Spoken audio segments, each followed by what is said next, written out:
शिरोळ तालुक्याची ओळख शेतकरी चळवळीचा तालुका म्हणून आहे. स्वाभिमानी शेतकरी संघटनेचे प्रमुख माजी खासदार राजू शेट्टी यांच्या नेतृत्वाखाली इथं ऊस दर तसंच दुधाच्या दराचं आंदोलन पेटलं की त्याचा भडका राज्यभरात उडायचा. त्याची दाहकता मोठ्या प्रमाणात असायची. रस्त्यावर उतरून कार्यकर्ते ऊस दराची कोंडी फुटल्याशिवाय ऊसाची वाहतूक होऊ द्यायची नाहीत. ऊस गळीत हंगाम आणि स्वाभिमानी शेतकरी संघटनेच्या नेतृत्वाखाली शेतकरी आणि कारखानदार हा संघर्ष अटळ असायचा. गेल्या अनेक वर्षांचं चित्र यंदा मात्र बघायला मिळालं नाही. नुकत्याच झालेल्या विधानसभा निवडणुकीची याला पार्श्वभूमी आहे.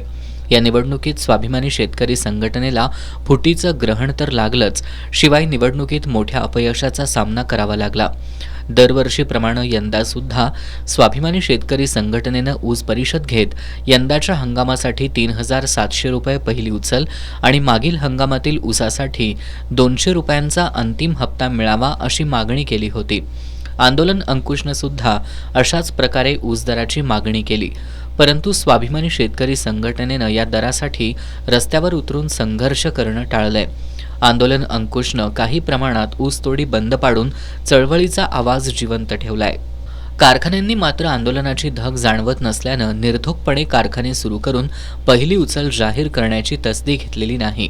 या संदर्भात माजी खासदार राजू शेट्टींशी संपर्क साधला असता त्यांनी साखर आयुक्तांना ऊस परिषदेतील मागणीनुसार दरासाठी पाठवलं असून या पत्राद्वारे मागणीनुसार ऊस दर जाहीर करण्यासाठी 15 डिसेंबरपर्यंतचा अल्टिमेटम दिला असल्याचं सांगितलं.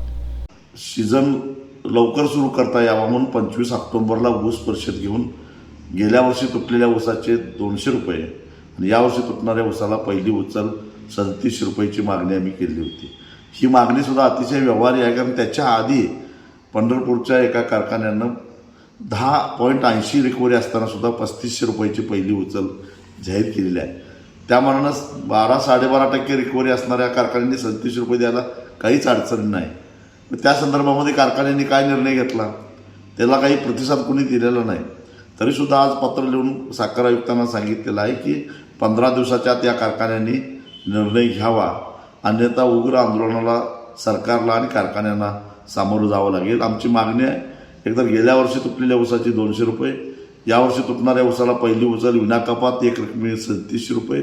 त्याचबरोबर महापुरामध्ये जो ऊस बुडालेला आहे तो अग्रक्रमानं पहिल्यांदा प्राधान्य गळपास आणावा आणि कार्यक्षेत्रातला ऊस पहिल्या 50 दिवसामध्ये तोडावा, नंतर कार्यक्षेत्राच्या बाहेरचा ऊस तोडावा, या आमच्या मागण्या आहेत. आणि या संदर्भामध्ये ठोस निर्णय नाही झाला तर 15 दिवसानंतर साखर कारखान्यांना उग्र आंदोलनाला आणि शेतकऱ्यांच्या रोषाला सामोरं जावं लागेल. तुम्ही 15 दिवस थांबणार आहे, पण कारखाने आता 28 तारखेला चालू करायची लगबग कारखानदारांची सुरू आहे. चालू झालेले कारखाने अनेक वेळा आम्ही बंद पाडलेले आहेत, ते आम्हाला नवीन नाही आहे.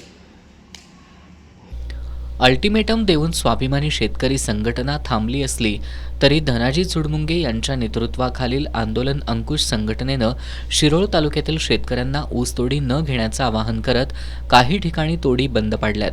परंतु शेतकऱ्यांकडून अपेक्षित प्रतिसाद मिळत नसल्यानं आता आंदोलन अंकुशकडून पुन्हा शेतकऱ्यांना सोबत येण्याचं आवाहन करण्यात येतंय. सध्या तरी जिल्ह्यात कुठंच ऊस दरासाठी संघर्ष होताना दिसत नाही. शिरोळ तालुक्यात आंदोलन अंकुश संघटना एकाकी झुंज देताना दिसतीये. स्वाभिमानीमधून बाहेर पडलेले सावकार मादनाईक यांनी आमदार राजेंद्र पाटील यड्रावकरांच्या माध्यमातून ऊस दराची कोंडी फोडू अशी भूमिका घेतली आहे. दरवर्षी ऊस दर आंदोलनात फार आक्रमक नसणारी पण ऊस दराची आक्रमकपणे मागणी करणारी रघुनाथदादा पाटील यांच्या नेतृत्वाखालील शेतकरी संघटना सुद्धा ऊस दरासाठी फार आक्रमकपणे आंदोलन करताना दिसत नाही.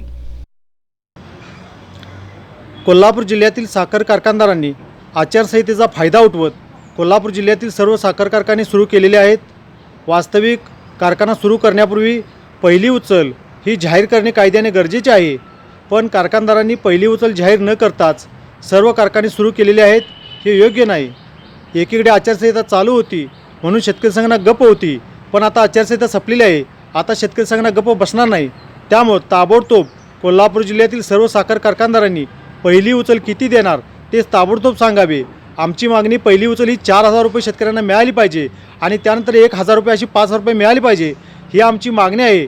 पण आत्ता 4,000 रुपये कारखानदारांनी घोषित करणं गरजेचं आहे, पण कारखानदारांनी कोणतंही पहिली उचल जाहीर न करता कारखाने सुरू केलेले आहेत. आता मात्र शेतकरी संघटना गप्प बसणार नाही. शेतकरी संघटनेचे कार्यकर्ते गप्प बसणार नाहीत. ऊसाची अडवणूक करतील, ऊसाची वाहने दिसतील तिथं थांबवतील, ऊस अडवू, ट्रॉली अडवू, गाड्या अडवू, पण आता आम्ही स्वस्त बसणार नाही.